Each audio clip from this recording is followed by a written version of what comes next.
And I've got Andrea on my team here for support. So please feel free to message in the chat if you guys have any questions. And she's going to keep an eye on it. I'm in a hotel room with kind of spotty Wi-Fi. So if I drop, Andrea is going to be the host. And so she's got some stable Wi-Fi to make sure we don't lose everybody here. Today is a special session where I wanted to bring somebody in. I've been trying to get someone from Vizit for a while. And Eli Orkin joins us from Vizit, Vizit, or Vizit for our Canadian friends. And he was one of the founding members at Vizit and has been in AI for 10 years. And he's going to show us the magic on the inside, as well as some of the case studies. And I'm guessing for most of you, this will be new. I think it's game changing for e-com. It makes such a big difference when you'll see the case studies and they are using predictive analytics to create better images that convert, or even maybe not better images, but more converting images. And he'll show you a little bit more about that. And Eli, are you over in Boston? I am. I'm right in downtown Boston. Okay, excellent. So I will hand it over to you. I'm going to put it on speaker view and we're recording. So please, if you're on, ask questions, because this is a really good opportunity for you to engage with Eli, who is very busy because they've got a hot product right now. So Eli, take it away. Perfect. Thank you, Nicole. And just for those of you, there might be a few people here who are unfamiliar with Vizit. As Nicole mentioned, we're a visual content analytics platform. And really what we do is use artificial intelligence to simulate the visual preferences of distinct consumer audiences online, really so that we can introduce new capabilities around measuring, understanding, monitoring, and optimizing visual content on the digital shelf and beyond. So I thought today I'd quickly kind of show you guys what a real example of that looks like. We can get into some discussion, can talk about other case studies, how other brands have used this in different areas of the digital shelf and beyond the shelf. But let me start by just going through kind of a fun example that might illustrate exactly what we do. So if you go to, just want to confirm people should all be able to see my screen now, but if you go to Amazon or really any other retailer today, what you'll see is tons of images, whether that's in search or when you click into the PDP, and all of these images are all competing for consumer attention. Once you get to the PDP, these are the images that consumers are looking at to decide whether or not they want to buy that product, right? We kind of repeat these stats all the time, but just to kind of cover, when it comes to visual content, a huge majority of consumers will point to that as one of the most important parts of that shopping experience. 95% of consumers who will actually click into your carousel will go and look at every single one of those images in the carousel. And bad product content is the #1 reason why consumers don't convert online. That's from our good friends over at Salsify. So knowing that when you look at a page like this on Amazon today, obviously there's imagery is a huge piece of this. It's the biggest part of the page.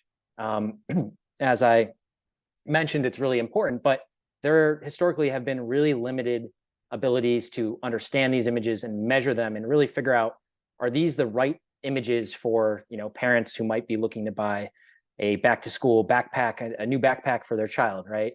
How do we know how effective these images are? Is this set of images going to help convert that audience, right? Today you've got, maybe you can A/B test some of your images, but that's going to cost you, and you're going to have to put it in market. There are focus groups, there are surveys, and we all know with, that doesn't quite scale to the digital shelf. And if you do go that route, there's time, money, and some of these methods are less reflective of system one behavior, system one buying behavior, which is quick, emotional, automatic, not something you can easily really replicate in a lab. So with that spiel, I want to actually show you guys what the same image looks like in Vizit, right? We've got one of these carousel images, and we've pulled this into Vizit. And again, we are a visual content analytics platform, and we have two main products right now. This is our AI content studio. So this is really a product meant to test, validate, compare lots of different image iterations and options to make sure you've got the right imagery for the right audience. There's also a content monitoring product, which I'll show you, but that's basically taking the technology that we've got here and applying it to the scale and the speed of the digital shelf. So let me just walk through this, and people feel free to chat questions, keep this interactive. But what's so special about Vizit and our approach, as Nicole mentioned, is that we're actually simulating with AI the visual perspective of unique consumer audiences. So in this portion of our AI content studio product, which is a single image analysis screen, some people refer to it as like a scorecard screen. What I have selected is this parents with kids under 12 audience. And again, this is a simulation based on millions of interactions that these real world consumers actually have with thousands of images online every day. So our system is learning from that. Every image that gets analyzed in our system is broken down into at least 20,000 different variables. So that's things like color, shape, scenery, background, model usage, product positioning, cropping, text styling. Those are the human identifiable components. There's also machine readable things that you couldn't look at an image and really point out. And of course, then the thousands of combinations of those things, because at the end of the day, AI is really our best pattern detector. And that's what it's doing here. It's learning from massive sets of behavioral image interaction data and granular trends in visual content to be able to then replicate visual preference and actually go ahead and score this image for how effective it is for the selected audience. So when you first get into any of these single image analysis screens, what you're going to see is a row of attention insights. And these are kind of basic insights in this space around where the average consumer is likely to look, where they're likely to focus, in what order they're likely to perceive the elements of your image. So we see a lot of Vizit users relying on these kinds of insights to make sure their product copy is seen, their messaging is prominent, right? Their product is placed prominently, calls to action are seen, buttons are clicked, really that the image that's been designed is being viewed in the way that it was intended to. So the most important metric on this single image analysis screen, though, is our score. So this is our proprietary Vizit score based off all that AI learning I just mentioned. And at a 46.5, this is kind of a middle of the road, moderately effective image for parents with kids under 12 in the US. And what I can also do here is scroll down and see elements of this image that are both driving and detracting from the effectiveness. So we can see here, drivers of effectiveness might be the styling of the upper portion of this backpack, some of the color blocking down below, maybe some of these feature callouts. And then on the detracting side, we've got a distinct sort of heat map around this text placement. Maybe the dimensions, the way that we visually articulated these are not ideal. Again, to Nicole's point, this is one thing I could clarify here is that a low Vizit score or a moderate Vizit score doesn't mean a bad image or bad content even. This could be great content, great themes, but it's just not visually laid out in a way that is most conversion driving or effective for the given audience. And I'll get into how we actually take these single image insights and more learnings to actually make changes that enhance the effectiveness of this image. I'll pause there because I think a question did come in. Let's see. I don't think any questions came in, but I do have a question. Sure. The context that it's grading or sort of analyzing upon is strictly that this image is being used to convert to a sale? That's a very good question and a bit more in depth than we usually get, but I'll tell you. No, it's a great question. I love answering it. So it's a proprietary metric which is around visual engagement. So that what you just asked, if you think back to the training set that our AI is learning from, we look at millions of images, millions of interactions with those images online. So we are extracting behavior, comments, likes, shares, clicks, time spent viewing different things. We extract all that data, and what we have developed is this score for effectiveness based on those metrics and the granular visual trend data and characteristic data that I went through before. And the result is this proprietary score. But to your point, we've now correlated it with traffic, conversions, sales, find time on shelf. There are a number of different things, and I can go through the case studies after. But what's exciting about what we've been able to do with our customers is map that to results in a number of different areas. So what we found, just generally speaking, is if you can have higher scoring or more effective imagery in your category than competitors, you have a better chance of increasing those metrics. So traffic, conversions, sales, find time on shelf. There are a couple other ones, but it's been really exciting at Vizit, but it's also been, I will say, the first few years here, imagery is so important across so many different spaces and use cases and industries. Everyone relies on imagery, essentially, that runs the business. So whether, we're working with Harley Davidson to literally build their motorcycles, they use us in the research and design phase to actually select different parts if they have options where they're not limited to different shapes or color options. They'll actually run it through Vizit, and some of those early concepts are so proprietary and confidential, they would never want to put it in a focus group, or they can't A/B test it. So they're using us at the sort of earliest stages to figure out what the right direction is based on those different motorcycle rider profiles and the different global audiences that they sell into. They're using it there. And then once they have that product design, then what are the right marketing materials? What are the right digital ads, the images, the images that sit on their PDPs? Granted, that's a much more expensive product than a backpack, but it just kind of speaks to, we see this wide breadth of, people redesigning packaging or physical product design, in-store content. But primarily where we've seen the most traction at Vizit is definitely in PDP image optimization on the digital shelf. Yeah, So that's amazing. All the opportunities there that will be and will continue to, with all of these results, build the machine to know the differences in all of those areas. So that's, yeah, my brain is turning now. So that's great. Awesome. yeah, Thank you. great question. I've never seen the movie The Looker. I'm seeing that come up in Yeah. chat, but maybe I got to watch it after this. So the other, just to wrap that question up too, benchmarks are really flexible. So again, that learning of, if you can outperform people visually in your space, no matter what it is, whether it's the shelf or a digital ad set or social media content or pack design, you can customize your benchmark to really analyze against that. So we have, I think, for example, in this analysis, I have a carousel imagery from a ton of other kids backpacks products sold on Amazon, loaded in here to compare against, right? Our system does that automatically, and I'll show you how that works in just a second.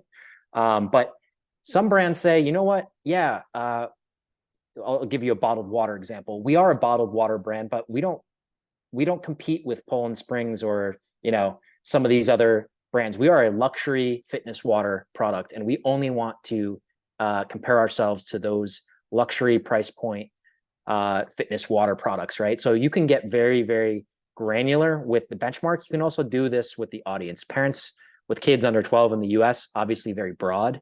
We have customers who have built exact replicas of their brand audiences. So dads in Seattle that make a certain amount of money, that are dairy free, that recently purchased almond milk, like, it can get extremely granular. And again, that learning then takes place on that audiences or that segment's behavior interaction with visual content online at a really large scale. I will say we don't target any individual here. It's more of a school of fish approach. Obviously, because of recent privacy regulations, you want to make sure that you're doing it the right way. That's Okay. really great. I do think, though, I just want to say, even though my question seemed a little more complex or like going forward, that even if people just started right here, like, you would still be doing much better than you would be just guessing at the images. So this would be the base of like the beginning, right? And then you could, go from there and testing even more and more and more. So.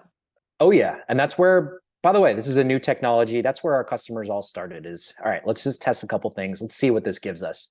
And we've seen it evolve, and I'll cover this a little bit later, but we've seen this evolve to, all right, now I'm going to make playbooks for the different categories and different audiences. And even one of our biggest power users, which is Mars Pet Care, so Pedigree, IAMS, Temptations, a lot of big pet brands, they have playbooks for, look, if you're looking to create lifestyle content or ingredient-centric content or, safety related content, like there is a right way to do this to maximize our appeal on the shelf with this imagery. So they've taken it to the extent where like nothing goes on the shelf for them on the digital shelf unless it has a certain score. So that's like on the deep end, the more advanced customers. I would put Harley in that space too, but you really have the full spectrum, and a lot of folks are really just starting with what can I learn about the images that I currently have before I dive in any deeper. We also put out some research that got to kind of explaining and looking a bit closer at like how are people making decisions, and this was about a year ago, so it's already changed, but how are people making decisions today around imagery on the digital shelf? A lot of it was subjective, or hey, I'm just going to make a ton of this content and see if I can test portions of it live, like A/B tests. But a vast majority of it was, well, someone in marketing said this would be good, or a creative wanted to go with this image because it resonated with them. Obviously, Vizit kind of inverts that, and it's now everything you do is through the lens of the people that you care about, the audience that you want to attract and convert. And that's kind of the whole thesis behind what we believe and how we think this kind of technology actually will enhance the consumer shopping experience online. So this kind of covered at the baseline level, the basic level, the individual image insights you can get on Vizit. If I want to understand what does great visual content actually look like in my category for this shopper, you can click into any of those images and actually start to explore the benchmark and see what the top carousel images, for example, are for parents with kids under 12 in the kids backpack carousel benchmark. So we see a lot of these high quality lifestyle activity oriented images, some different kind of angling on features, a lot of backgrounds where, the kid's being active, or they're doing something, they're studying, they're at school, they're waiting for the bus, they're playing music. We also have, if you think about like, if I'm just trying to drill in on dimensions, like what are the best ways to show dimensions with a backpack? Well, there's a human model in a lot of these images, whether that's to provide scale or just showcase how it's actually worn.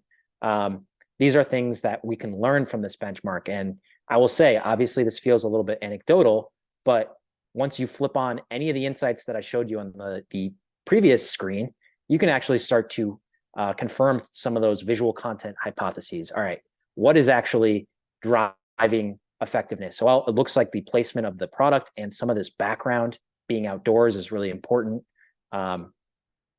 Maybe the angle that this product is displayed at, right? There are all kinds of learnings we can get just from confirming some of these hypotheses here. And I will show you guys how we actually take that and then edit content to make it more impactful. Right before I do that, I'm just going to show you what this looks like at the scale of the digital shelf. So that same product listing that I just showed you guys in our studio product, this is a pretty recently launched content effectiveness monitoring product. So what this does is kind of tracks and documents the health of your visual content at the scale of the digital shelf. So we launched it Amazon first. We will have other retailers shortly. But what you're seeing here now is now at the listing level, how effective am I? And what is everyone else doing? Am I getting crushed by other listings? Is because they have a great product hero image, great carousel imagery, both. So this listing score that you're seeing here for this product, which is a pretty low, very low scoring listing, is driven by a low product hero score so that first product hero image that people see in search or first in the carousel, and a pretty low carousel score.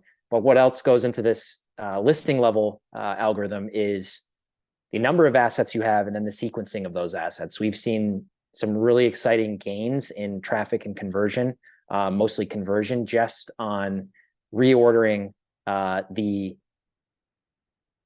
assets in that PDP. So by swapping around the order, putting more effective content first, we've seen some really exciting gains. So that screens and that area is very powerful for just getting a category landscape understanding, like who's beating me and why. You could go explore and open up any of those other listings to try and create another monitor and figure out, all right, well, what specifically about their imagery is resonating with my target consumer. I can open up any of these monitors and it'll give me basically, instead of the single image scorecard or analysis, now you're getting that PDP analysis. As these images show up on Amazon, here they are with their scores. So you can see that same image I was demoing on earlier, just showing the individual image insight. We can see all of these here too with their corresponding Vizit scores. We see a lot of middle of the road, low scoring, one kind of high scoring. Anything over a 60 is considered to be likely to visually engage that audience in this category. And then if I click into any of these, I can re-trigger that single image analysis view once again, right? So we can see attention insights on this image. We can see what's potentially driving, detracting. Maybe you want to change the way that we're laying out these products, which again, I'll show in just a few minutes. And then we can also dive into trends again. So this is kind of an overview of both products. This is the fun stuff that I like to show, where I think there's also some great coverage on and courses that you guys actually provide on this kind of stuff. But what we learned when we analyzed this listing and this image set was that a lot of images in the benchmark that competitors are using feature these high quality images of children actually using these products, in public, walking different places, participating in activities, right? And we don't, at Vizit, we didn't have a good stock library of those things handy. So what we did is we went into Midjourney, and I think there's some great courses that you guys offer on how to master these prompts, but we were very specific about what we wanted to see based on what we learned about the benchmark, right? We know that children in specific settings, maybe with a little bit of depth of field applied, that's really important to visually engaging this audience. So we went ahead and we actually generated this image along with, along with every other image you're seeing in this benchmark is all AI generated. None of this is quote unquote real or taken by a human photographer. And what this does is gives us a perspective on, okay, if we're going to market this product and we don't have time to do a photo shoot, or we need to accelerate this process with AI, let's just generate these images. The great thing about generative is you can make 1,000 different copies of an image in a minute, but where Vizit comes in is, well, what image is actually going to move the needle? What image is going to get the consumer I care about to notice and to click and to convert on that product?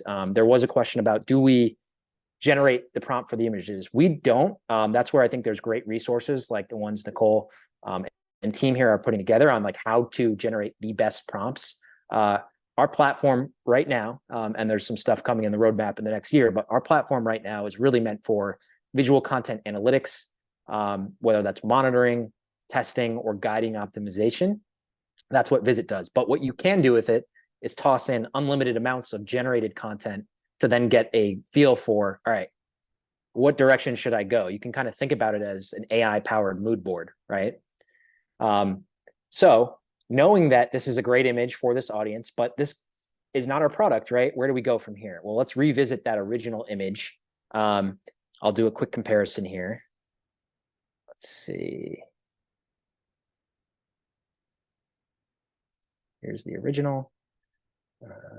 And this is where your graphic designers are still not going to lose their job, because it's an assembly item right now. If you're taking that image from Midjourney and applying your backpack to it, I know Photoshop AI would help a lot with that.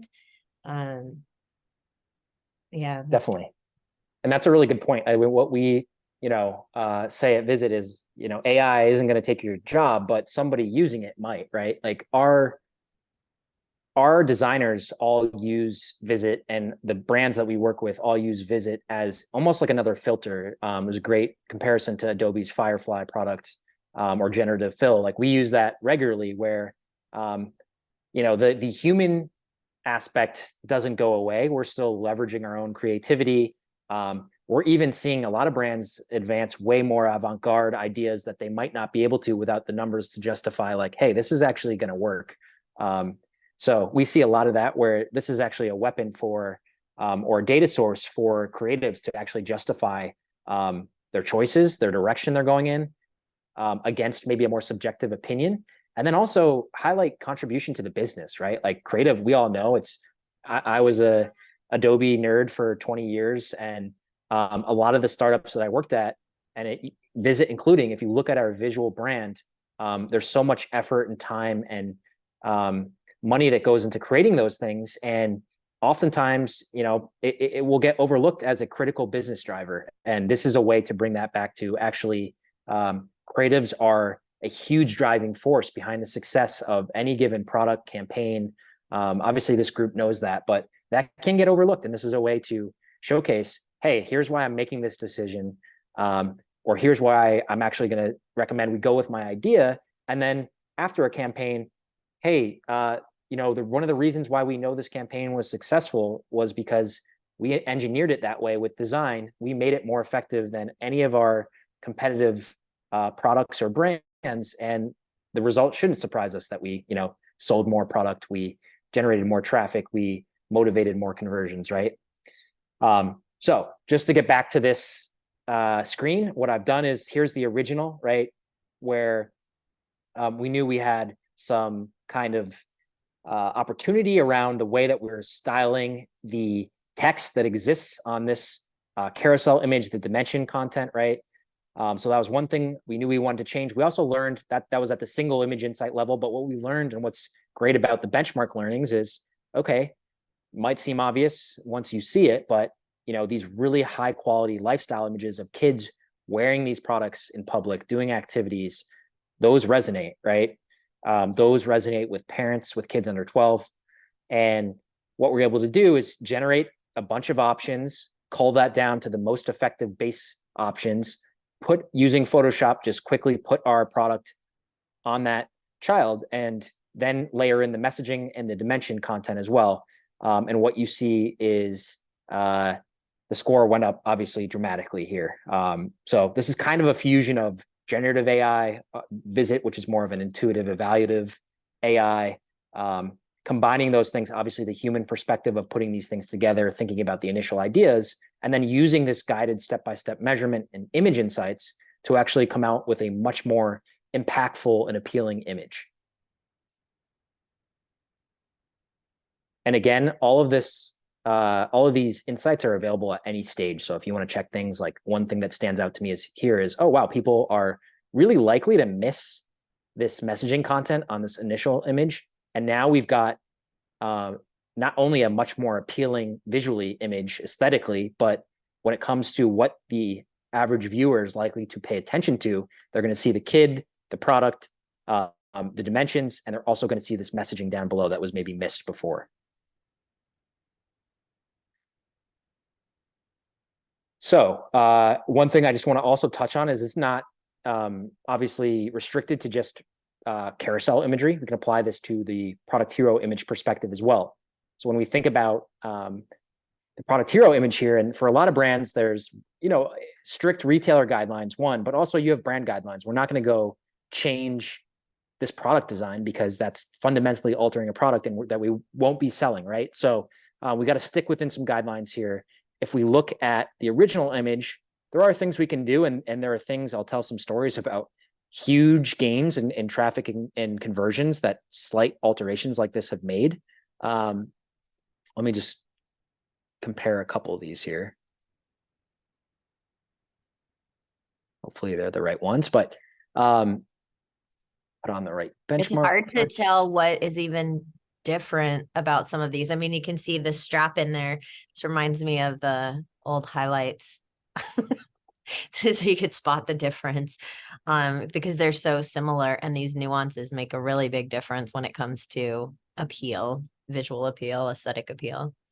Exactly. And what I find as just as like a data nerd, so interesting about what Visit does is that if you think about what you would get in a survey, hey, I'm going to show you these two images. You're going to tell me which one you like better and why. Whatever. It could be more than that. It could be a set, but you almost don't even always consciously realize why you have preference for one image over the other, and you can't articulate it.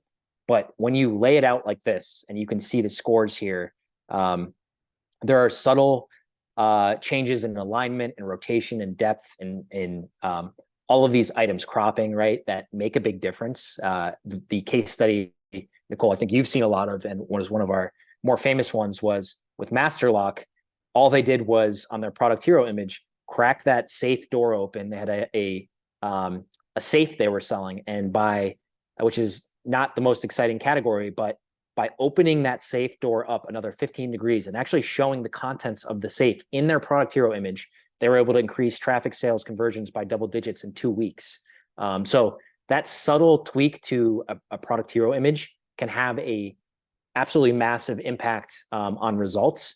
And it seems simple, it seems slight, but we've seen this time and time again where rotation on packaging, maybe alterations when it comes to mobile ready hero imagery, different little tweaks like this, that in this case, we altered the rotation of this backpack, hid a little bit of the strap here, right? There's even more fun stuff we were just kind of experimenting with what if you added a pin to this bag? Again, there are always going to be, I say this, there are brand guidelines, there are retailer guidelines. I think this case pretty much falls within that, but you can't always change too many things, but there are really simple things that will make a difference. I love the almond milk case study too, where the first picture that's there with the low score looks like a lovely image. Yep. And yeah, I think it's the first one there on the left.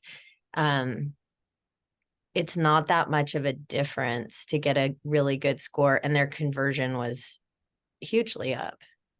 Yes. This is another great example of that and this is on the carousel.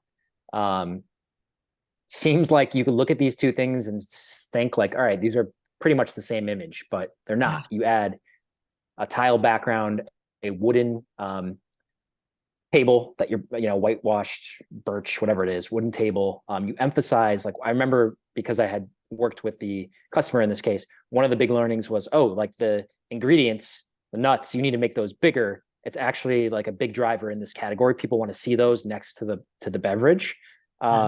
So exactly, like those kind of changes can really, really have a dramatic impact. I don't know that you guys let me know if you want me to go through all these, but basically the theme here is by implementing kind of the learnings that I just walked through, higher scoring imagery means a few different things, more sales, more conversions, better consumer engagement, and obviously most importantly, or equally importantly, a better experience for your customers when they're on your PDP. Yeah, I think the case studies for me were really interesting to see. And just this slide with them all in one. I mean, with the Mars too, is showing the ingredients instead of the dry food, and how much more compelling that is. Yeah. I just love this so much. Yeah, it was a really fun example to work through with them, because there were so many pictures of like, from my perspective, like, gray mushed food where they're showing close-ups, and like, do pet owners want to look at that, or do they want to see their happy pet and fresh ingredients? Like it was one of those things where after seeing it, it's like, of course, this is higher scoring and would convert a cat mom in Europe, right? But it's just one of those things. Sometimes you need the objective measurement to really bring it to life. Yeah, and personally, I think it's kind of gross looking to see raw chicken, but if that's what gets people to convert. So as a person who is aesthetic and a designer, I might not have picked that. And the directive from a client probably would have been to feature the product, and and the results speak for themselves. We do have a couple of questions here. So Sure. Rhonda is wondering if you have any apparel brands using the service. Yes, we do. We have some huge ones. And even I can't quite speak to them yet, but even at the retailer level there, that are obviously across multiple supplier apparel brands.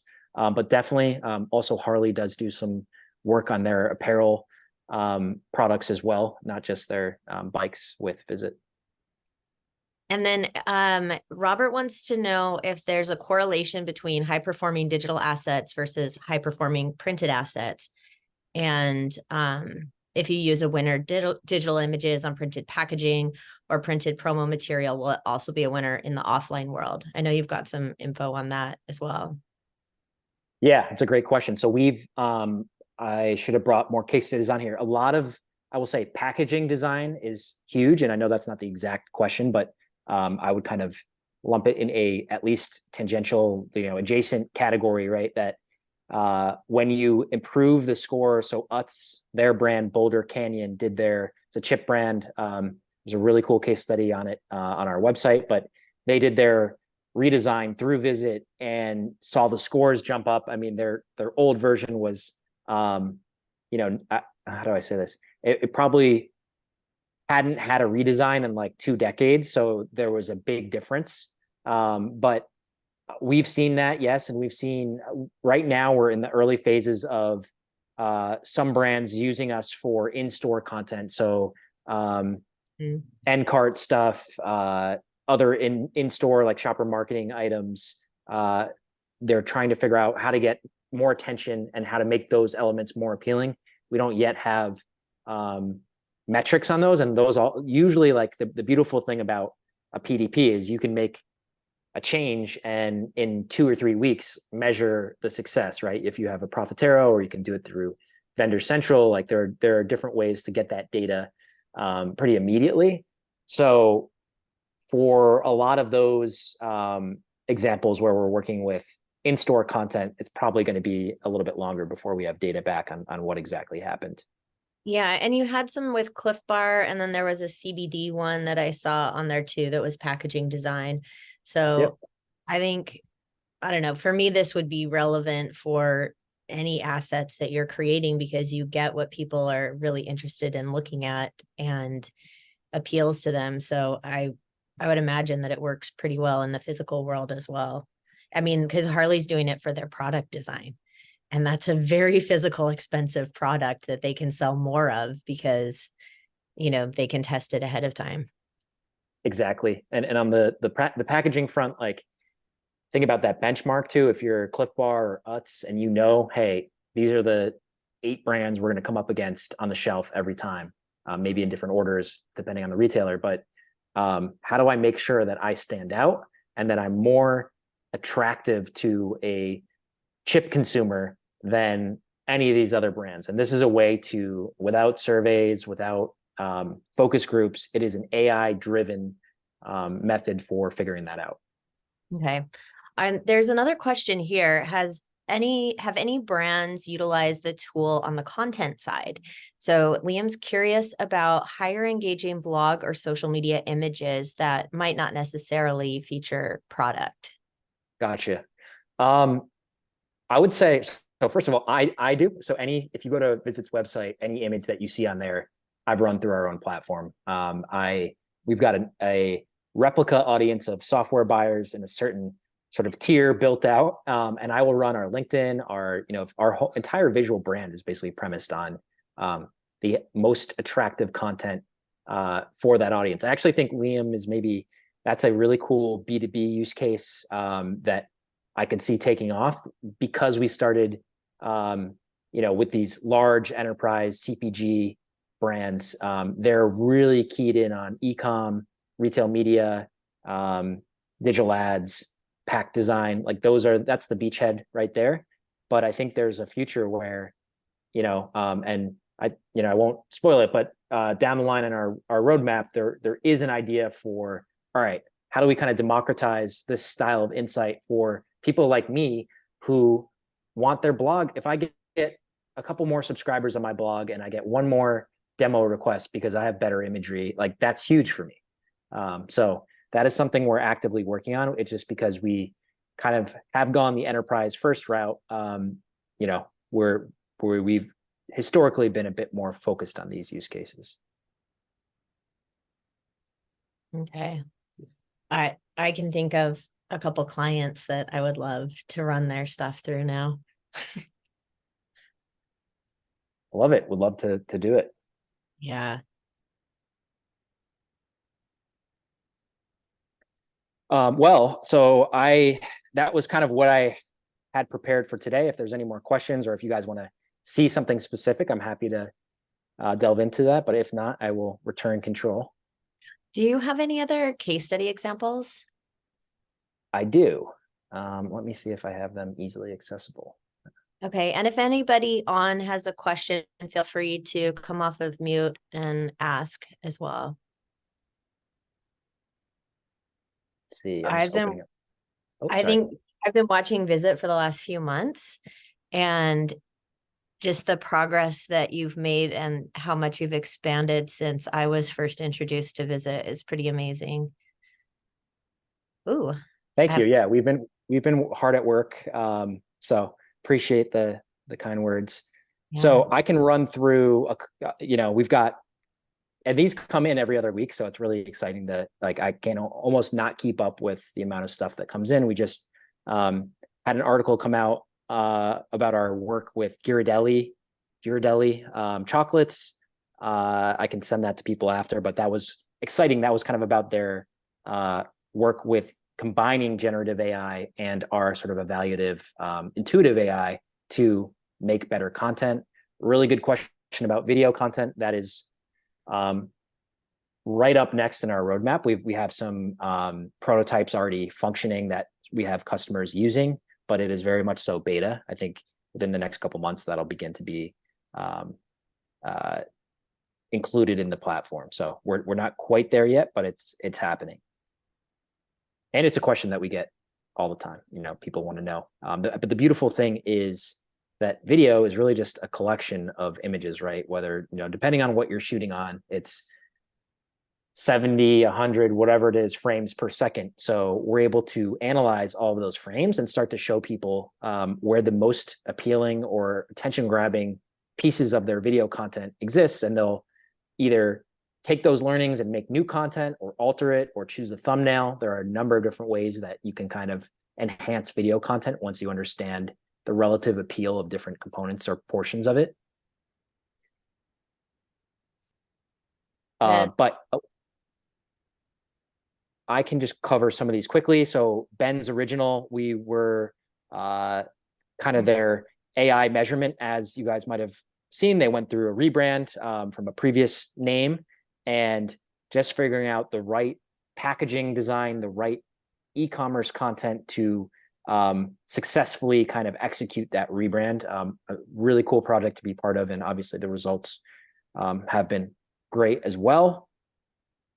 Central Garden and Pet. This was we do actually do a lot of work in the pet care space. This was for, I had never heard of this product until we worked together, but they have a calming cat diffuser, which it releases some kind of pheromones, but basically similar story with them, analyze their entire category of image content, looked for ways they could improve their content. This is the story that I love to tell around. One thing that our system flagged immediately was their product was rotated at this kind of odd angle in a lot of their hero images initially, and Vizit, you know, scored it pretty low. They identified it. They were able to go into their DAM and find and test and find higher scoring product hero images where the packaging, you could kind of see their famous iconic pet mascot a little bit more, get the messaging a little bit more, just by making that change and a couple other improvements. On the carousel, they were able to see big lift in conversions, the scores of their images, and they were doing this previously. The test time that this would require was pretty immense, and this was a very quick way to obviously execute those tests. Robert's asking, what about for video content? Yep. Yeah. So I was just saying before, that is in the roadmap. We have prototypes out. We have early customers using it in early beta. We are doing well aware that video is a huge draw for a lot of our customers and a lot of our prospective customers. So the great thing is that it's essentially a collection of frames of images, and there's a lot of cool things you can do with that when you think about, you know, what I walked through today in the single image analysis and benchmark screens, now applying that same kind of concept to video. Yeah, I wanted to see the Cliff Bar stuff too, so I'm glad you brought that up. Yeah, this was, again, a lot of these have a similar narrative where there's really little to no measurement on the image content that exists for them on the digital shelf. And a lot of these are brands applying this measurement for the first time, testing maybe a small set, 5 to 10 PDPs, understanding the image content there, understanding the category content, and then using that, the insights that I just showed, whether it's single image or category or benchmark oriented, to actually improve content for their typically custom AI lens or audience they have in the product. So this is just another one of those examples of Cliff Bar didn't have really this kind of measurement on imagery, applied it to a ton of different assets and PDPs. We're able to detect what changes would be most efficient to make where, did that, and saw a huge lift in conversion.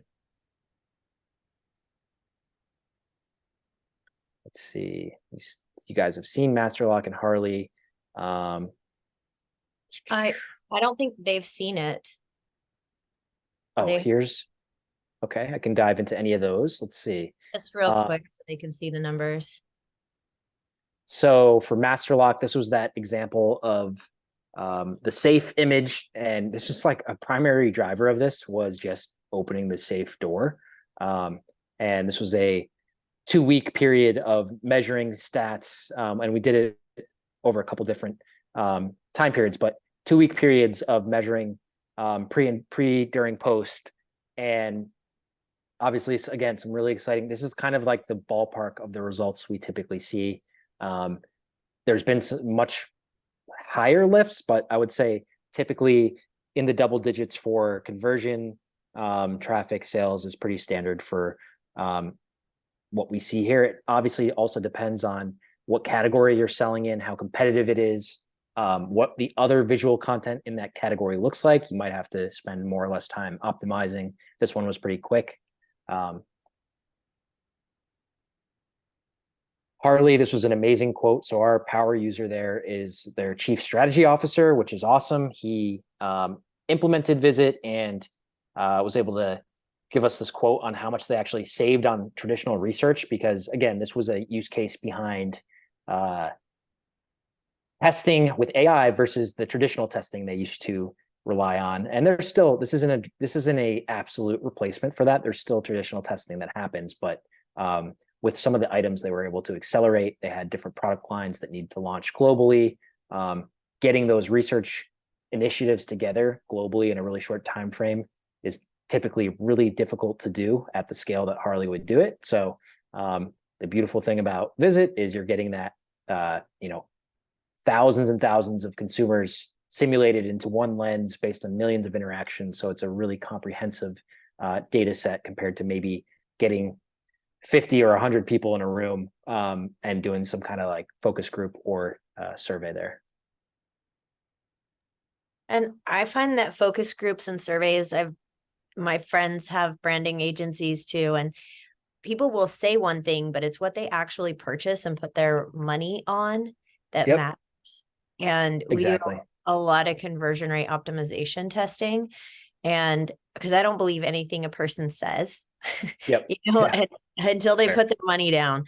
They might say that they like it or that they would buy this over that. And I love that this is an objective predictive analytics tool. Yeah, exactly. And you think, I know I spoke to the training data, but that's exactly it. Like looking for that intent, looking for things that show visual engagement that can be correlated back to all of those things, right? Like traffic, conversion, sales, versus, sometimes if you sit someone down in a room and you ask them the question, like, tell me what you like about this. There's another challenge there, which is the subconscious, where you might not be able to articulate why you're drawn to something versus why you're not, right? And that's another thing that this gets to, is that subconscious, like the amount of content we're all taking in every day. I think we're all, I heard this stat a while ago, I always drop it, which is we're all scrolling about the Statue of Liberty and mobile content every single day on our phones. Like that is a huge data set when you think about that across thousands and thousands of people that we can learn from, versus trying to solicit some kind of response where we have someone in a controlled setting that we're asking questions about why or why not when it comes to visual preference. Yeah. Can we see the cookies? Oh yeah, and I wanted to see the UTs too. Yeah, this one, like I said, like this brand really was due for a refresh, and this was a really fun analysis, because there was a couple things that it wasn't just being more attention grabbing or being more aesthetically pleasing compared to the competitive set. It was, look, we really need people to notice our logo. We really need people to notice avocado oil. That's very important to us because of what other research has told us about our buyers. That is important. So that was ensuring that messaging and that content was seen, and then putting this side by side with other items on the shelf and figuring out how attention grabbing this this packaging design is compared to the previous design and compared to the entire competitive set. That's pretty amazing. And it is so much better. What's the cookie one above that? So this was one where it's one of the world's largest snack food companies. We can't use the name, but basically we've done a number of things like this with them where they have a specific target audience, and all the way down to they want to know exactly, like they are very scientific about their image content. They want to know exactly how many chocolate chips need to go in a cookie to make it as appealing as possible to this specific target audience. This same company has tried to figure out how much cream they showcase in the middle of their black and white cookie to figure out how much cream is ideal in a visual presentation of their product to drive more clicks and conversions. Amazing. And then is that an e-bike one? What's the bike one down there? I think I've seen that one. Yeah, so this was kind of a spin out. This was a spin out company of Harley that made electric bikes. And this was interesting because we only did work for them on their, Liam kind of spoke to this, but we did work for them on their owned D2C website. This wasn't on Amazon or anything. And this was making like website hero images more attractive. We also did alter imagery and enhance imagery on their PDPs, but it was all over the website compared to just maybe focusing more on the PDP on something like Amazon. And then what are the numbers on the next slide? Is it same numbers? Do we have Yeah, it's just repeating it. So the conversion, traffic, and test time. Yeah, very cool. Robert has a question about getting a demo, and Sure. I don't sell on Amazon, pricing info, ? How can people find out more? Yeah, I would say our website is a great place to start. You can just request a demo there. You could email me directly. It's just eli@vizit.com. I will say, like, our initial product offering is enterprise first. We tend to work with like really large enterprise CPG, the Mars, the Nestle's, the Unilevers of the world. But we are, like I said, what's really exciting about where we're going next is kind of democratizing this kind of insight and this kind of data analytics. So there will be product versions in the future that are more sort of small business friendly or smaller business friendly. And we also do have packaging and different pricing options for smaller businesses and businesses that don't sell specifically on Amazon. We have a lot of people who have their own websites or sell on different retailers. So it's not necessarily that you can't do it. It's just that we're working hard to bring a better set of options to those kinds of companies and brands in the very near future. Yeah, I know it's quite an investment to get in, and we're looking at an agency license so that we can offer it to more people. Yeah. Because this is a game changer for, I mean, it really is. And to get this in the hands of the little guys, and, I mean, littles can still be a few millions. But in this industry with consumer products, we know that the CPG there's three major companies that own most brands. And I would love to see some of the smaller companies be able to leverage this. Absolutely. And I think the exciting thing is we now have someone who runs agencies and partnerships more full-time. We've been, obviously Vizit has been really growing.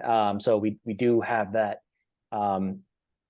that area kind of starting to be covered at the company, and I will make after this call, I'll make the connection there. But we want to work with agencies too, and we see huge value in, like you said, like democratizing these types of insights and analytics and putting them in the hands of everyone, not just the Goliaths. But there's definitely some exciting product updates that I think in the next couple of months will make that possible.